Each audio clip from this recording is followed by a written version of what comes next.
Hi everyone. మీరు ఎప్పుడైనా విశాఖపట్నం నుంచి హైదరాబాద్కి ట్రైన్లో జర్నీ చేశారా? ట్రైన్ జర్నీ చేసేటప్పుడు మీ దగ్గరికి టికెట్ అనుకుంటూ పాన్పరాగు గుట్కా జర్దా నవ్వులుకుంటూ ఎప్పుడైనా టీటీ వచ్చారా?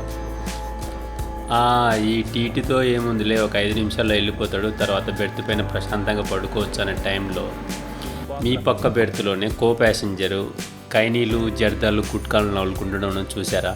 మీరు మీ పక్కన కో ప్యాసింజరే కాదు, ఆల్మోస్ట్ మీ కోచ్లో ఉన్న అందరూ కూడా 70% అంతా కైని జర్దా గుట్కా తంబాకు నవ్వులుకుంటూ కనిపిస్తారు.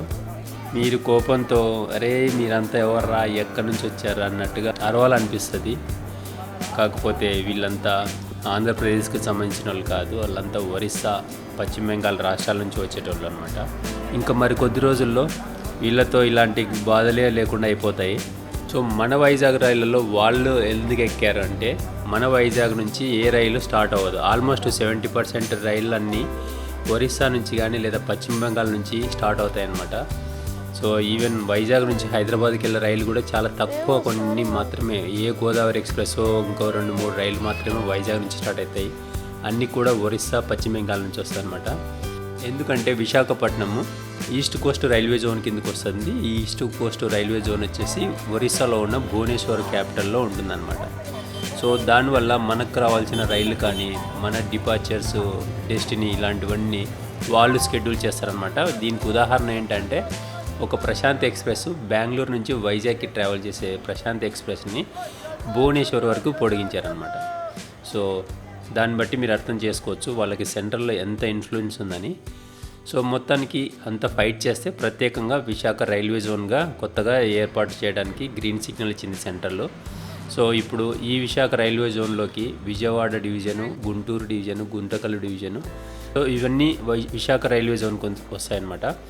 దీనివల్ల అడ్వాంటేజ్ ఏంటంటే, సో రైల్వే డివిజన్కి రైల్వే జోన్కి ఉన్న తేడా ఏంటంటే, రైల్వే డివిజన్ వచ్చేసి జస్ట్ రైళ్ళని ఆపరేట్ చేయడానికి అనమాట. లైక్ రిపేర్స్ చేయడం, మెయింటైన్ చేయడము, కోచుల్ని కేటాయించడము, తర్వాత డీజిల్ నింపడము, ఇలాంటి వాటికన్నీ డివిజన్ క్యాపిటల్గా ఉంటుందన్నమాట. దానికి హెడ్గా డివిజనల్ మేనేజర్ ఉంటారు. సో ఇప్పుడు జోన్గా రూపాంతరం చెందిన తర్వాత ప్రత్యేకంగా ఒక జోనల్ మేనేజర్ వస్తారనమాట. సో ఈయన ఏం చేస్తారంటే, మొత్తము ఏదైనా స్పెషల్ ట్రైన్స్ కావాలా, లేదంటే గమ్యస్థానాలని, సోర్సెస్ని, ఇలాంటివన్నీ వాళ్ళే డిసైడ్ చేస్తారనమాట. సో విశాఖపట్నం రైల్వే జోన్ అయినందుకు మనకు కొత్తగా కొన్ని రైళ్ళు ఎక్స్ట్రా వచ్చే ఛాన్స్ ఉంది.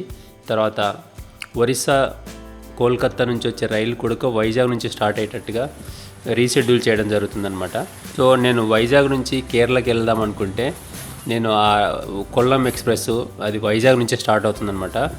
అదే రైల్లో జర్నీ చేయడానికని నేను వారం రోజులు వెయిట్ చేసి ఆ కొల్లం ఎక్స్ప్రెస్లోనే బయలుదేరేవాడిని. ఎందుకంటే మిగతా రైళ్ళు అన్నీ ఏ ఒరిస్సా నుంచో లేదంటే పశ్చిమ బెంగాల్ నుంచో స్టార్ట్ అవుతాయి అన్నమాట. ఇందాక చెప్పినట్టే ఆ కైని తంబాకుల గొడవ ఇవన్నీ భరించలేక వైజాగ్ నుంచే స్టార్ట్ అయ్యేటట్టుగా నా జర్నీ ప్లాన్ చేసుకునేవాడిని.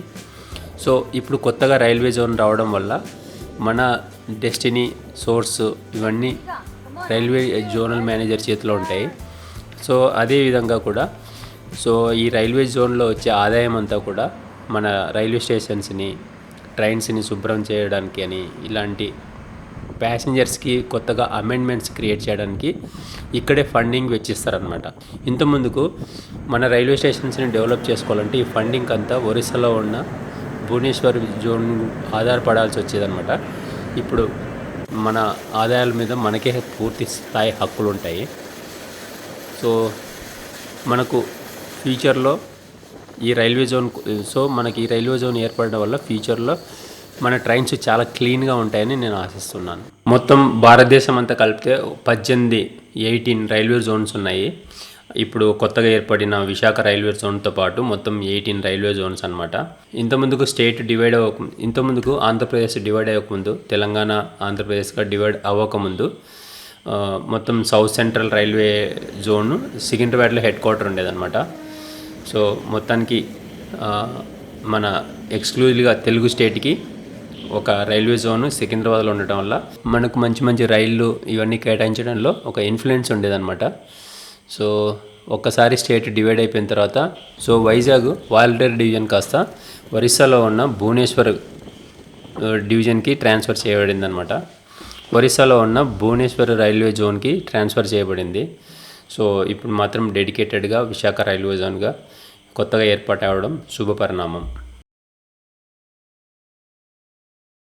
ఈ ఒరిస్సా వాళ్ళకి వడాని పలకం అంటే బడా అని పిలుస్తారు.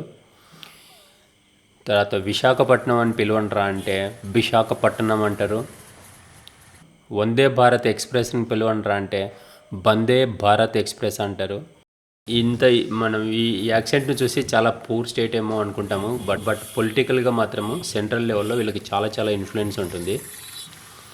సో అంత ఇన్ఫ్లుయెన్స్ ఉన్నందువల్లనే వీళ్ళు రైల్వే జోన్ మనకి రావడానికి ఇంత లేట్ చేస్తూ వచ్చారనమాట.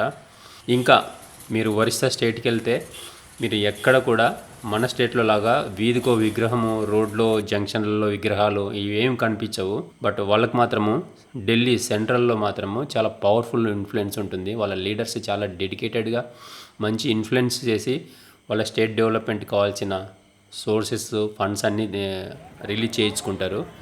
సో ప్యూర్ ఎగ్జాంపుల్ ఏంటంటే విశాఖపట్నం రైల్వే జోన్ కొత్తగా ఆవిర్భించినప్పటికీ కూడా మంచి ఆదాయం వచ్చే కేకే లైన్, కిరండూల్ లైన్ కూడా మనకి రాకుండా వాళ్ళు తీసేసుకున్నారనమాట. అది రాయగడ డివిజన్లోకి వెళ్ళిపోయేటట్టుగా వాళ్ళ స్టేట్ వాళ్ళు, ఒరిస్సా స్టేట్ వాళ్ళు తీసుకున్నారు.